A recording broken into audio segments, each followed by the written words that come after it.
합시다. 할렐루야. 예루살렘 일성 그때만 주님을 맞이하는 게 아니라 우리가 평소에도 늘 주님을 맞이하는 그런 인생으로 복된 인생 사시기를 주의 이름으로 축원합니다. 오늘은 종료주일입니다. 주님의 예루살렘 입성을 기념하는 날입니다. 좀 전 대표 기도의 내용처럼 우리가 이제 고난주간을 보내고 순환 예배를 드리고 부활주일을 맞이하게 됩니다. 이게 그리스도 예수를 통한 삶의 역사이자 또한 우리 인생의 역사이자 구원의 역사입니다. 이 초두에 바로 이 종료주일 예루살렘 입성이 시작됩니다. 그런데 이 주님의 예루살렘 입성은 전체 스토리의 첫 시작인 것 같지만 사실상 주님으로 보면 공생애의 마지막을 알리는 부분이기도 합니다. 주님께서는 예루살렘의 그 최북단 지역인 빌립보 가이사랴부터 시작해서 방향을 바꿔서 이제 남쪽으로 예루살렘으로 내려오는 그런 역사가 이루어지게 됩니다. 주님께서 공생애 사역을 할 때에 많은 칭송을 받았습니다. 기적과 이사들을 많이 하면서 사람들이 많은 칭송을 받았다라는 겁니다. 그런데 실제로는 사회적으로는 많이 배척을 받았던 분이 예수님입니다. 예수님을 꼭 이단처럼 예수님을 사회의 악처럼 여겼던 그런 부분들이 있었기 때문에 배척을 많이 받았다라는 겁니다. 그러면서 지금 예수님께서 본연의 사역의 최종 종지부를 찍기 위하여 그리고 다시 앞으로 나아가기 위해서 예루살렘으로 들어옵니다. 이 첫 날이 바로 종료주일입니다. 본문 1절에 보면 그들이 예루살렘 가까이 가서 감람산 벳박에 이르렀을 때에 예수님의 지금 무리들이 예루살렘 지금 문 앞에 도달해 있다라는 겁니다. 지금 종료주일 시작한다라는 말씀입니다. 3년간의 공생애를 마치고 예루살렘 입성해서 한 주간을 보내게 되는데 이 한 주간을 보내면서 주님께서 사역을 하거나 말씀을 가르치거나 전도를 한 일이 없습니다. 이 한 주간 이 황금기 같은 어떻게 보면 가장 번화가인 예루살렘에서 주님이 하신 일은 무엇인가? 하나님의 어린 양으로서 고난받으시고 또 자기 몸을 십자가에 내어주시고 못 박혀 돌아가시고 사흘 만에 부활하시고 이러한 역사적인 구원 역사를 한 주간의 인생을 통틀어서 총망라해서 전 구원의 역사들을 보여주시는 일들을 이 한 주간의 역사를 통해 했다라는 말씀입니다. 오늘 이 종료주일, 이 뜻깊은 종료주일날 영적인 교훈, 우리가 배워야 될 교훈은 무엇인가? 여기에 대해서 한번 살펴보고자 합니다. 첫 번째로 주님께서 예루살렘에 입성하는 그 입성은 하나님으로 입성하셨다는 겁니다. 하나님으로, 왕으로 입성하셨다는 겁니다. 즉 신성과 모든 주권을 가지신 왕으로 예루살렘에 입성하셨다는 겁니다. 그것을 어떻게 알 수 있는가? 21장 2절 3절에 보면 제자들을 시킵니다. 제자를 시켜서 너는 맞은편 마을로 가서 메어있는 나귀와 나귀 새끼를 끌고 오너라 라고 이야기합니다. 제자들이 처음에 생각했을 때 돈은 안 줘도 되나요? 맞잖아요. 우리 게 아니잖아요. 주님이 돈을 미리 줬는가? 이렇게 생각할 수도 있습니다. 그런데 아무런 대꾸를 달지 않고 가서 데리고 옵니다. 자, 그러면서 주님께서 말합니다. 돈을 안 줬다라는 것을 증명하는 겁니다. 아무런 연관이 없는 일들을 지금 하고 있다는 것을 증명하는 겁니다. 누가 물어보거든 주가 쓰시겠다 하라. 무슨 말입니까? 돈을 준 적도 없고 지금 이러한 모든 것은 하나님의 뜻 가운데 일어나는 일들이다라는 것을 말씀하고 있는 겁니다. 제자들은 전혀 이해가 되지 않았지만 여기에 순종합니다. 주님께서 어련히 하시겠지. 주님께서 지금까지 공생의 사역을 보건대 주님께서 그럴 만한 이유가 있을 거야. 그대로 순종합니다. 이것을 통해 우리가 알 수 있는 것은 예수님은 그냥 단순히 사람이 아니라 예수님은 신성, 하나님이시고 오늘 모든 주권, 모든 것을 소유할 권리를 가지고 계시는 소유권을 가지고 계신 왕이시다라는 것을 말씀합니다. 왕이 그 밭을 내놔라 하면 줘야 되잖아요. 그 밭이 내 밭입니다. 어떻게 왕한테 그렇게 말하겠습니까? 오늘 모든 소유권을 가지신 왕이 쓰시겠다 하면 줘야 된다는 말씀입니다. 이전까지는 예수님께서 그와 같이 직접적으로 말 안 했습니다. 비유를 통해서 설명을 해줬지 이렇게 직접적으로 명령하지 않았다라는 겁니다. 주님께서 본인이 이제는 진짜 하나님이고 본인이 진짜로 왕으로 오신 예수님이다라는 것을 보여주고 있다라는 겁니다. 제자들도 깜짝 놀라고 당황스럽지만 주님께서 시키는 대로 지금 하고 있다는 겁니다. 그래서 제자들이 가서 순종을 하게 됩니다.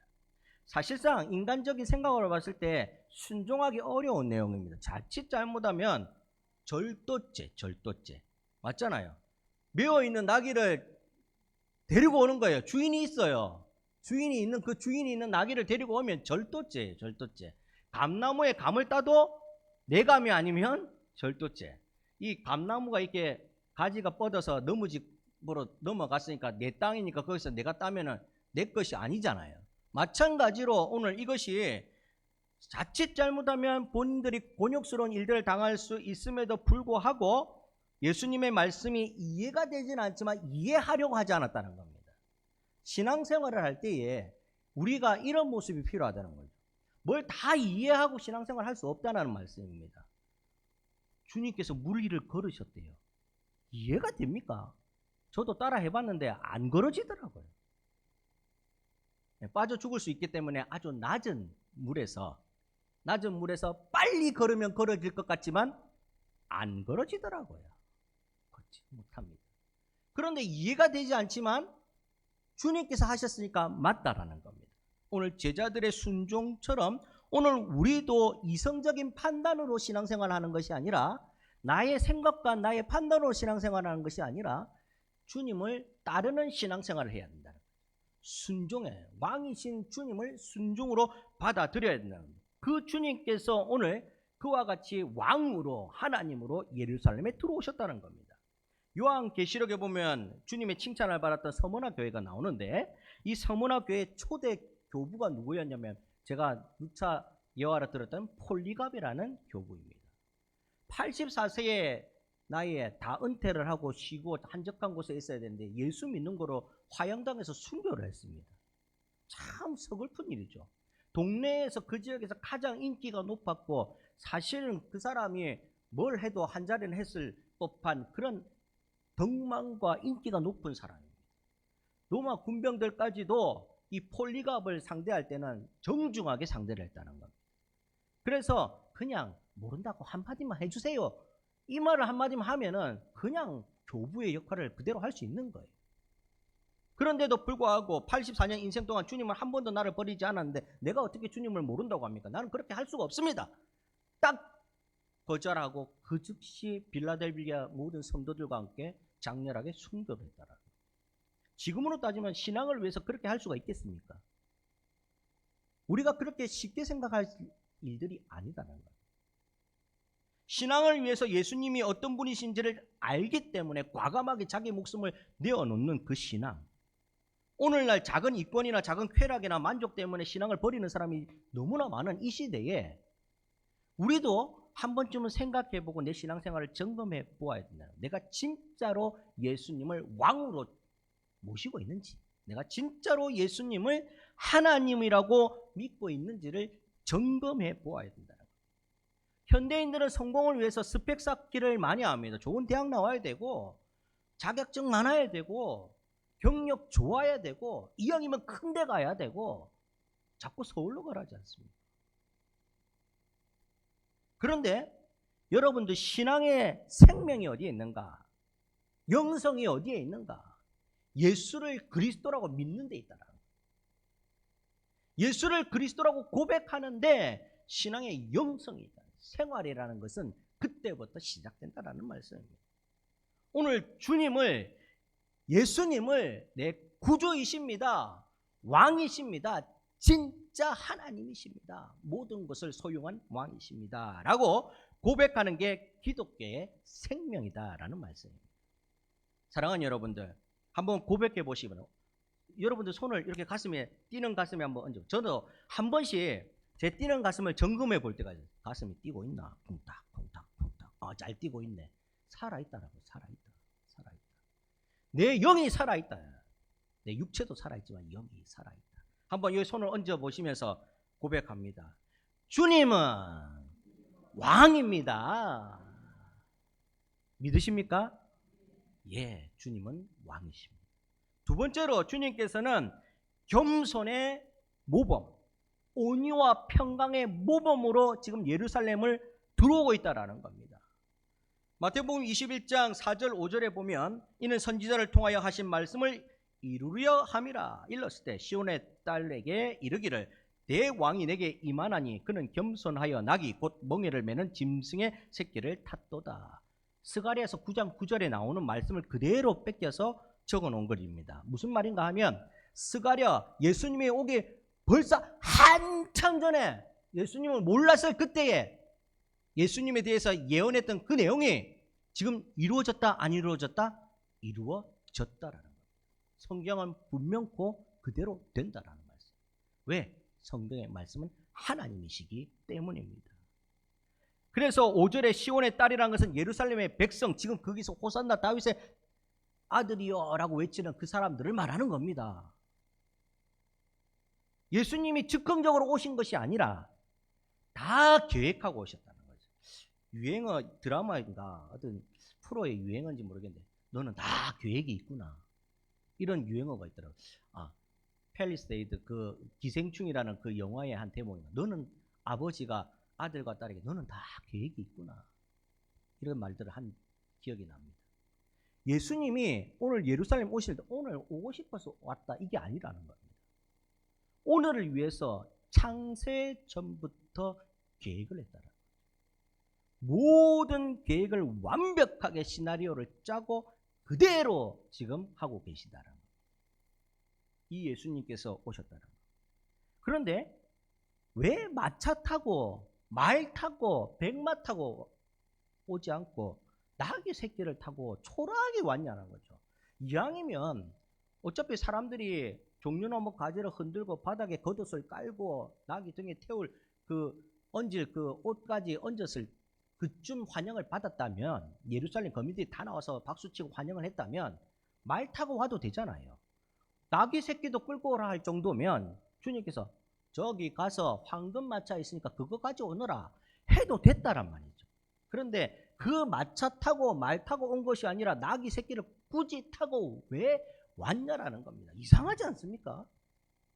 사람들도 이상하게 생각했을 겁니다. 제자들도 이상하게 생각했을 거예요. 제자들도 주님 마차를 가져오라 하시지 이럴 거면 왜 나귀도 힘들고 주님도 힘들게 나귀 새끼를 타고 들어가십니까? 라고 생각했을 테고, 예루살렘 거민들은 이제 왕이 오시는데 호산나 다윗의 왕, 무슨 말이냐면 다윗처럼 왕이 오셨다라는 겁니다. 이스라엘 백성 중에 가장 존귀 생각하는 인물이 누구냐? 다윗이거든요. 그 다윗이 왕인데 그 왕을 오셨다라는 겁니다. 그런데 나귀 타고 오시니까 얼마나 빈약하게 보입니까? 초라하게 보입니까? 왜 그랬을까? 분명하게 알아야 돼요. 나귀가 무엇을 상징하냐면 겸손을 상징합니다. 천한 것 같지만 천한 것이 아니라 겸손을 상징한다는 겁니다. 없는 것이 있지만 절제되어 있는 겸손을 상징한다. 평강을 상징합니다. 그래서 그 평강의 모습, 겸손의 모습을 보여주시고자 마차 타고 들어오지 않고 나귀 타고 들어왔다는 겁니다. 빌라도 총독은 총독으로 부임할 때 화려한 말을 타고 군대들을 거느리고 나팔을 불고 이렇게 총독은 들어왔어요. 일개 총독 나부랭이도 그렇게 들어왔는데 전 세계뿐만 아니라 온 우주의 왕이신 예수님이 입성하는데 나귀 새끼를 타고 들어온 이유가 있다라. 사람들에게, 오늘날 우리들에게 겸손의 모범을 보여주시기 위해서 그렇게 하셨다. 평강을 원하셨기 때문에 그렇게 하셨다. 주님께서 마차 타고 오고 그렇게 말 타고 와서 군대 거느리고 왔을 것 같으면 천군 천사 호령해서 다 점령했지요. 일국의 왕들하고 총독들하고 경쟁했을 것 같으면 싸웠겠지요. 그러나 주님은 싸울 마음이 없으셨습니다. 싸움이 다가 아니거든요. 싸움은 분노를 조장하고 싸움은 오히려 오해와 갈등을 조장합니다.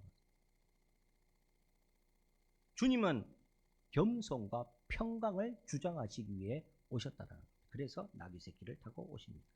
프랑스의 황제 나폴레옹, 프랑스에서 사실은 위대한 황제라고 하지만 역사적으로 봤을 때는 쪽박 잔왕입니다.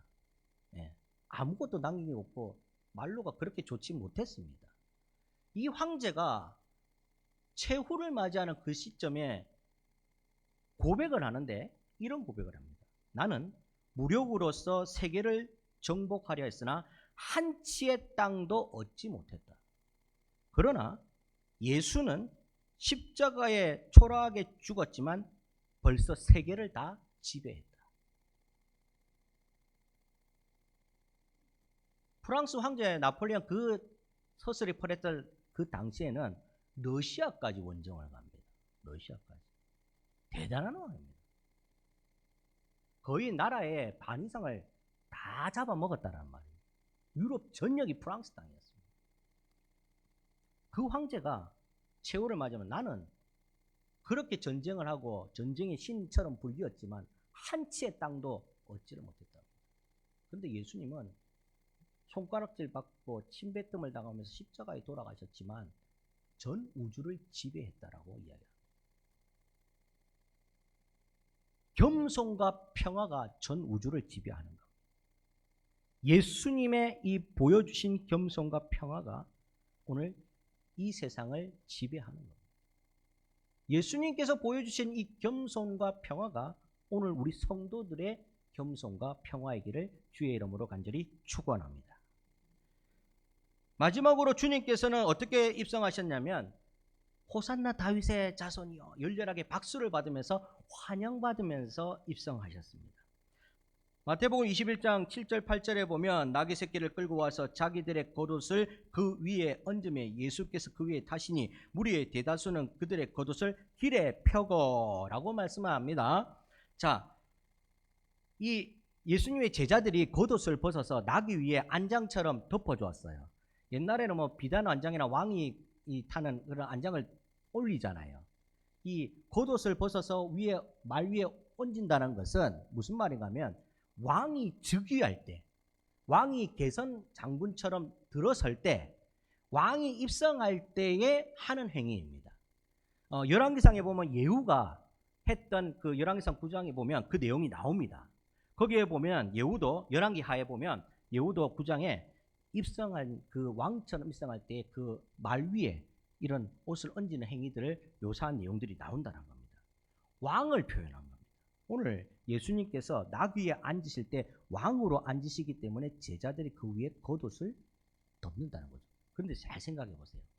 예루살렘뿐만 아니라 이스라엘 백성들, 평민, 귀족이 아니라 서민들의 가사를 잘 생각해 보면 겉옷은 그 당시의 겉옷은 이불이고 그 당시의 겉옷은 정말 외출복이고 그 당시의 겉옷은 자기를 안전하게 보호하는 옷입니다.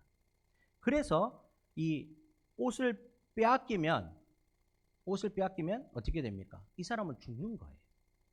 죽는 거예요. 왜? 덮을 이불이 없기 때문에. 저녁에 많이 춥거든요.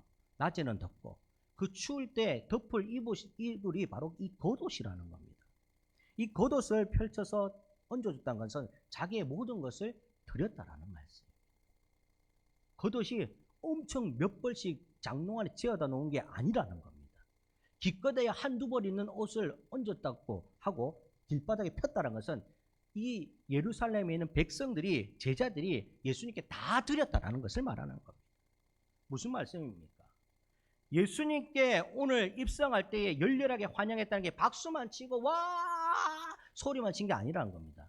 야구장 가면 저도 부산에 롯데자이언트 그거 야구할 때 또 NC 구장에서 NC 할 때 저는 뭐 특별히 어느 구단에 마음을 두진 않습니다. 여기 가면 여기 응원하고 저기 가면 저기 응원하는 편인데 가니까 전부 다 응원을 하는데 몸이 터져라 외칩니다. NC. 아이고 그렇게 외치고 할 만큼 생활에서 살면은 못할 게 없겠더라고요. 막 나중에는 막 그 뭐 풍선 같은 걸 두들기고 휴지를 던지고 난리 뭐 비닐을 덮어 쓰고 막 스트레스는 풀리더라고요. 그런데 남는 게 없어요. 맞죠? 소리 지고 나면 스트레스 풀리긴 하지만 돌아가면 생활이 똑같아요. 왜? 자기를 드는 게 아니거든요. 자기를 내어놓은 게 아니거든요. 그냥 함성만 지르고 온 겁니다. 오늘 예루살렘 거민들은 함성만 지른 것이 아니라 자기 것을 다 내어놓은 헌신, 섬김, 모든 것을 다 내어놓았다는 겁니다. 그래서 남는 게 있다는 거예요.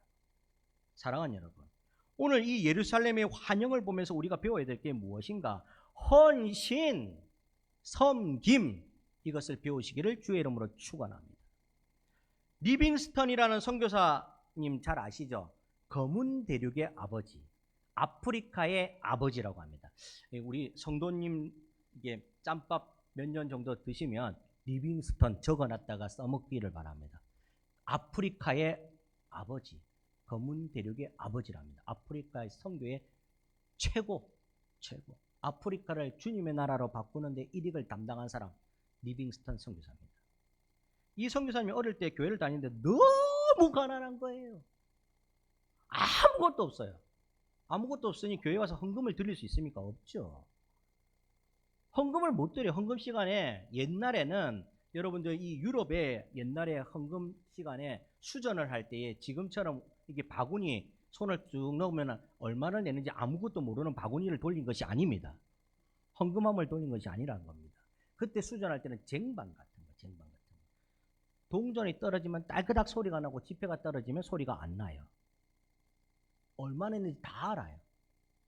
수전함을 그렇게 돌렸는데 리빙스턴 선교사님이 수전함 돌릴 때 헌금이 없어요. 너무 가난하니까. 그때 본인이 기도하는 마음으로 수전할 때에 주님께 드릴 것이 아무것도 없어요. 가진 게 없어요. 하지만 내 몸을 드릴게요. 그래서 그 헌금함 쟁반 위에 자기가 올라가서 앉았답니다. 유명한 일합니다. 드릴 게 돈이 아무것도 없어요. 그래서 나를 드릴게요. 나를 가져가세요. 그래서 그 헌금함 위에 앉았다. 그랬더니 그 소원대로 세계의 1인자격인 선교사가 됩니다. 1인자 선교사라는 세계의 1인자로 사람을 구원했다는 거. 구원하는데 방편으로 사용됐다는 거. 얼마나 대단합니까?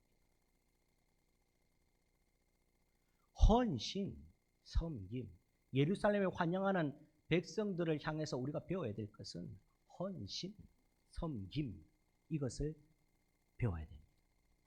8절에 보면 다른 이들은 나뭇가지를 베어 길에 펴고 라고 이야기합니다. 여기서 나뭇가지는 요한복음에 설명이 되어 있는데 종려나뭇가지를 말합니다. 종려나무가 뿌리가 이 고온 건조 지역이니까 물을 찾아 뿌리를 내리는데 이 종려나무가 살라고 뿌리를 아주 깊숙이까지 찾아내가서 어디 지하수 샘이 있는 데까지 이 뿌리가 자란답니다. 그만큼 깊이 뿌리를 내린대요. 그러니까 깊이 뿌리를 내리니까 나무가 튼튼하겠죠. 그래서 거목으로 엄청 높이 자란답니다. 그런데 이것이 무엇을 상징하느냐? 승리, 성공. 종려나무가 성공과 승리를 상징한다는 거죠. 뿌리 깊게 샘 솟는 그 샘까지 찾아가서 뿌리를 내려서 영양분과 자양분을 공급받아서 자라나서 튼튼하게 자라나니까 성공과 승리를 상징한다는 겁니다. 백성들이 나와서 그 종려나무 가지를 꺾어서 흔든다는 것은 승리했다라는 겁니다. 이겼다라는 겁니다. 이전까지는 지는 생활을 살았는데 이제는 이겼다라는 겁니다. 이전까지는 누추한 생활을 살았지만 이제는 승리하고 화려한 생활을 살 거라는 겁니다. 승리했다라는 겁니다. 오늘 예루살렘의 입성의 환영이라는 것은 오늘 단순히 박수치고 환영한다는 게 아니라 우리가 이겼습니다. 우리가 예수님 때문에 이겼습니다. 이 말을 하고 있는 거예요. 사랑하는 여러분, 오늘 종료주의를 생각하면서 우리가 이겼습니다. 우리가 승리했습니다. 성공했습니다. 이렇게 외치시기를 주의 이름으로 축원합니다. 우리 좌우 앞뒤 보시면서 이렇게 합시다. 이겼습니다. 예, 얼굴 보면서 손을 내밀어요. 화이팅 하죠. 이겼습니다. 예. 근데 뭘 이겼는데? 네, 잠깐 못 들어서 그런데 뭐가 이긴 건데? 다 이긴 겁니다, 그냥. 다 이긴 줄을 믿으시기 바랍니다. 예수 믿고 구원받고 천국 가면 다 이긴 거 아닙니까?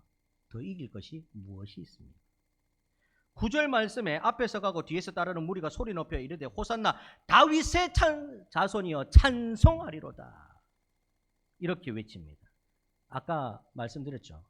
다윗의 자손이라는 것은 다윗을 칭하는 말입니다.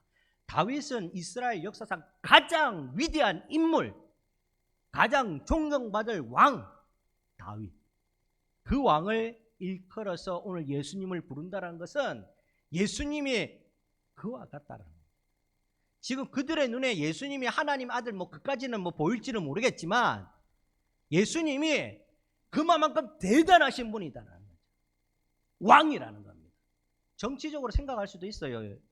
이들이 이제 예수님 왕으로 등극해서 이 로마 압제들 다 쓸어버리고 우리를 좌청용 우백고 삼아 주시겠네 이렇게 생각할 수도 그렇게 생각하고 왕이라고 부를 수도 있어요. 어쨌든 간에 이들 눈에는 지금 왕이 지금 오는 거예요. 왕이 낙이 타고 비실비실한 낙이 타고 오는 초라한 그런 사람이 아니라 그렇게 타고 올지라도 지금 그들 눈에는 왕이 지금 오는 겁니다. 왕이.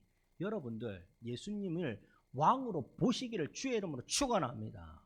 그래야 환영이 되지 않겠습니까? 예수님 나보다 힘이 없어요. 예수님 나보다 많이 아파요. 예수님이 내일 골골해요. 그러면 예수님 왕이시여 이렇게 되겠습니까? 아이고 이래 안 되겠습니까?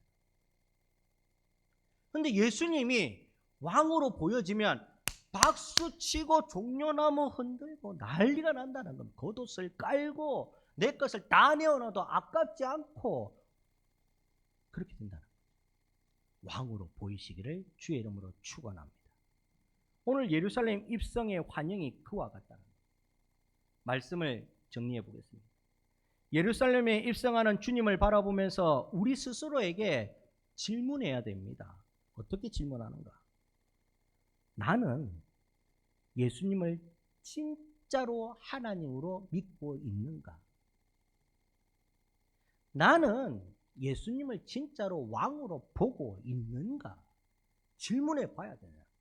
거울을 보고 한번 질문해 보세요. 거울에 자기가 보이잖아요. 거울아 거울아 나는 진짜 예수님을 왕으로 보고 있느냐? 거울아 거울아 나는 진짜 예수님을 하나님으로 보고 있느냐? 거울이 맞습니다 라고 웃으면 참 좋을 테고 에이구 좀 잘해봐봐 라고 찡그려 있으면 잘하면 될 것이고 나를 점검해 보아야 된다는 것. 주님이 우리를 위해 모든 것을 드렸다라는 것을 알아보아야 된다. 환영받고 왔지만 그 길이 십자가의 길이라는 것을 우리가 알아보아야 된다. 십자가에 돌아가시기 위해서 주님께서 나시고 주님께서 사역하시고 주님께서 오늘 예루살렘에 들어오셨다는 거예요. No cross, no crown. 십자가 없이는 영광도 없다. 십자가를 위해서 주님께서 오셨다는 것을 나 자신에게 물어봐야 된다는 겁니다. 정말로 내가 믿고 있는가? 이런 종료주일이 되어야 되지 않겠습니까? 그러면 신앙생활의 의미가 있지. 내가 왜 예수 믿는가를 알아볼 수가 있는 거죠. 이 시대의 기독교인이 엄청나게 많답니다. 전 세계 인구의 3분의 1이 기독교인이랍니다. 물론 이단 포함해서 유사 기독교 다 포함해서지만 어쨌든 간에 예수를 알고 믿는 사람이 전 세계 인구의 3분의 1이랍니다. 그런데 성도는 적다고 합니다. 거룩한 무리, 예수 그리스도인 성도는 적다고 이야기합니다. 내가 예수님을 진짜 잘 믿고 있습니까? 여기에 아멘, 나는 주님을 믿습니다. 아멘, 주님을 믿습니다. 주님이 내 왕이시고 내 모든 것이고 나를 위해 십자가에 돌아가시고 또 나를 살리기 위해서 부활해 주셨습니다. 나는 주님을 믿습니다. 이렇게 고백하는 저와 여러분 되시기를 주의 이름으로 간절히 축원합니다. 아멘. 아멘. 우리 다 같이 한번 기도하기를 원합니다.